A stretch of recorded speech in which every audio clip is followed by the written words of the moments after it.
Maharashtra cricket असोसिएशनची निवडणूक सध्या वादामध्ये सापडली आहे। या वादाचं कारण आहे असोसिएशनमध्ये झालेली सभासदांची भरती। एमसीएतील नियमबाह्य सदस्य भरती आणि मनमानी कारभार यावर भारताचा माजी क्रिकेटर आणि भाजप पदाधिकारी केदार जाधवने आक्षेप घेत रोहित पवारांवर गंभीर आरोप केले आहेत। केदार जाधव आणि असोसिएशनशी संलग्न काही जिल्हा संघटना थेट कोर्टात गेल्या आहेत। यामुळे कोर्टाने या निवडणुकीला स्थगिती दिली आहे। हे सगळं प्रकरण नेमकं काय आहे पाहूया। सुप्रिया सुळे, रेवती सुळे, कुंती पवार, सतीश मगर ही नावं आहेत महाराष्ट्र क्रिकेट असोसिएशनच्या नव्या सदस्यांची। आता तुम्ही म्हणाल ही नावं एमसीए अध्यक्ष रोहित पवारांच्या अगदी जवळची आहे। तर मंडळी, केवळ हीच नावं नाहीत, तर रोहित पवारांचे इतर नातेवाईक, जवळची मित्रमंडळी आणि इतकंच नव्हे तर त्यांचे कर्मचारी अशा मिळून 400 पेक्षा जास्त जणांना एमसीएचं सदस्यत्व दिल्याचा आरोप होतोय। आणि म्हणूनच 6 जानेवारीला होणारी एमसीएची निवडणूकच स्थगित करण्याची वेळ आली आहे। हे जे 400 वोटर्स ॲड केलेले आहेत, सो ही सगळी प्रक्रिया जी झाली आणि जसं सांगितलं की जे वोटर्स ॲड केलेत हे सगळे ऑल वोटर्स सगळ्या कॅटेगरीमध्ये वोट करतील असं त्यांनी सांगितलं।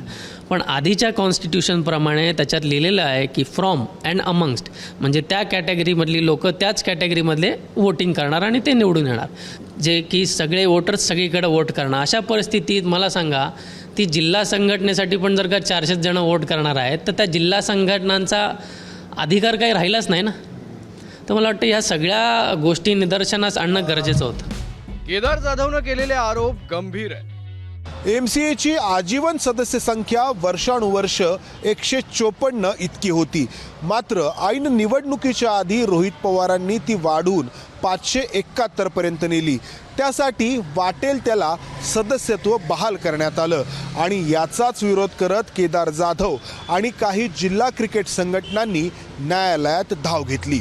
या सगळ्या घडामोडींमुळे कोर्टानं दोन्ही बाजूंचा युक्तिवाद ऐकला आणि निवडणुकीला स्थगिती दिली। त्यामुळे रोहित पवारांसाठी हा मोठा धक्का मानला जातोय। रिअलमध्ये इन प्रेझेंट जाऊन आमचं ऑब्जेक्शन तिथे पोचवायचा प्रयत्न केला। साहजिक आहे, थोडं त्यात वेळ लागणार होता। आणि दुसऱ्या दिवशी मग त्यांनी अनाऊन्स परत मेल पाठवला की काल ज्यांनी ऑब्जेक्शन घेतलं होतं आणि ज्यांचा मेल बाउन्स झाला होता त्यांनी आज परत एक ईमेल ID दिला आहे, त्याच्यावर पाठव। हे 26 तारखेला झालं आणि मग त्यांनी मुदत ती परत वाढवली।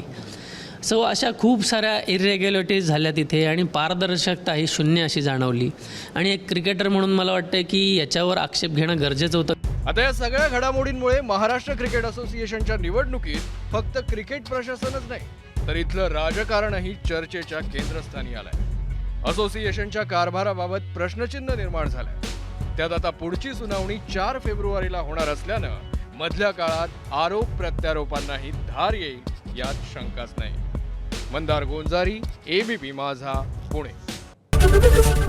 ABP माझा, उघडा डोळे बघा नीट।